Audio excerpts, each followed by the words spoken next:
Welcome to this next video on how to use Google Drive. In this video, I'm going to show you how to set up your folders correctly and how to organize your files.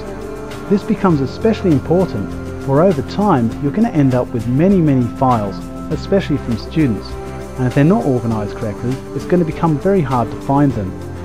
So firstly, we need to make sure we have set up folders for our subjects that we teach.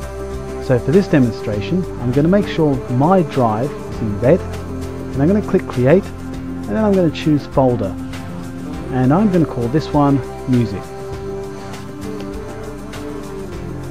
Now that you can see it has created my folder called music, and it's in red. Anytime a folder is in red, that means you're working within it. So if I wanted to drag a file onto my Google Drive and I wanted it to be in my music folder, I make sure music is in red. If I want to create anything and I want it to be in my music folder, I make sure that that music is in red. In this case, I'm going to create a couple of subfolders. So firstly, I'm going to click create folder, and I'm going to call this one of the music classes. So MUS071 would be 71 music, and I'm going to call this one class share. Click create, and I'm going to share this folder with the class. So to do that, I need to hover over the name, and you'll see a little arrow will appear here on the right hand side. So if I click on that, I can then choose share, and in a new window I can then click on the box below add people, and then click on choose from contacts, and if I've put my classes into my contacts in Gmail, you will find they'll come up in here where it says most contacted. If I just click on the little arrow next to it, there are all my classes that I have. And for this demonstration, I'm going to choose music 71. Then I'm going to click on all, so that way all the students that are enrolled in this course will be able to get the folder. Now I'll click done, and you can see they are all listed in here in this box. Now what's very important is this. At the moment we are giving the students permission to edit, but we don't want to do that. This folder will be the folder that you put all your files in, your worksheets in, that you want them to be able to access, where they can copy it, download it, open it, view it, but you don't want them to be able to change anything. So we need to click on Can Edit and change it to Can View. Then you'll see there's a little tick here where it says notify people via email. We're going to leave that there for this one because we want the students to know that they've got a folder shared with them, so they will receive an email telling them that. So we'll click share and save. Am I sure? Yes, I am sure we do want to do this, so we'll click yes, and now we can click done. You'll notice over here on our left hand menu now, the folder music 71 class share has a little person icon in it. We now know that we've definitely shared that folder with the class. Now we're going to create another subfolder in music, so we have to click on music again to make it red, and we can click create, choose folder, and this time we're going to call this one MUS071 for 71 music again, and we're going to call this one student folders, and click create. Okay, now we're going to have a look at what the students need to do, and we'll come back to the student folders in a moment. So if we have a look at a student Google Drive, we will be able to see here that they've got some subjects set up, but they haven't got all of them. So we need to make sure that they do the same thing. So they're going to click create, and they're going to choose folder, and they're going to call this one music because this is the subject they are doing. Create.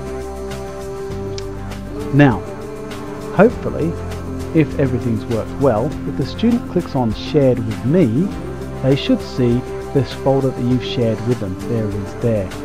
Now we're going to put this in the right folder. There's two ways we can do this. We can simply drag and drop it into the folder we want, or, which I prefer as a better way, is to put a tick in the box there and then click on the organize button up the top. And the reason why I prefer students to do this is because quite often students will drag and drop something into the wrong folder, and then they'll spend the next 20 minutes trying to find where they put it. So if we put a tick in this box here and we click on Organize, then all we have to do is simply find our music folder, there it is, put a tick next to it and click Apply Changes. So that will now put it in the folder.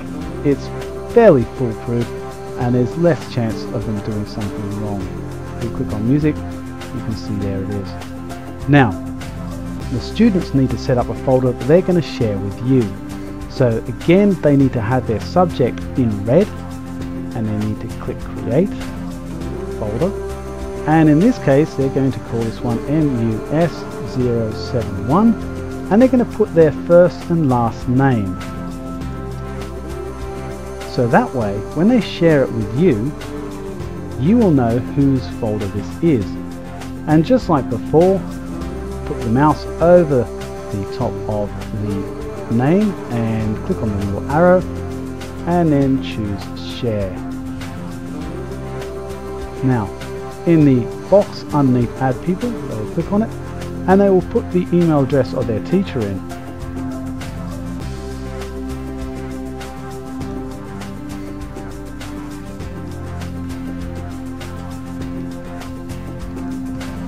But this time they're going to leave it as Can Edit, because we want you to have the opportunity to be able to look at their work, edit their work, maybe write comments on their work. If we change it to Can View, you won't be able to do that. So it's very important that students leave this as is. We're going to take the tick off Notify via email, because you know that you're going to be getting these folders, so you don't want 30 emails each time you do this. So we'll just click Share and Save, and we'll click OK there, and done. And this folder now will be shared out with the teacher. So if we go back to our teacher account, there we go, and remember this folder that we set up before, which was student folders. This is where we're going to put the folders that are coming in from that particular music class. And just like the students, we need to click on Shared with Me, and there's our student and there's his folder. And again, we could drag and drop it, or we can put a tick in the box and we can click on Organize. There's our music folder. We're going to click on the little arrow there to open it up, and we want to put it in student folders. We'll put a tick there and apply the change. And now if we go back to our music folder and we choose student folders, there it is. What you'll end up with is you'll end up with about 25 to 30 folders depending on how many students you have in your class, and it will make it easy for you to find their work, because what they need to do is every time that they do any piece of work or they copy any piece of work to their Google Drive, they need to make sure that they have their subject folder with their name in red over here on the left hand side, so they are always working in that folder. If they do that, you will always have access to all of their files. They will not need to constantly share each individual file out with you, and everything will be seamless. And that's it for sharing and organizing.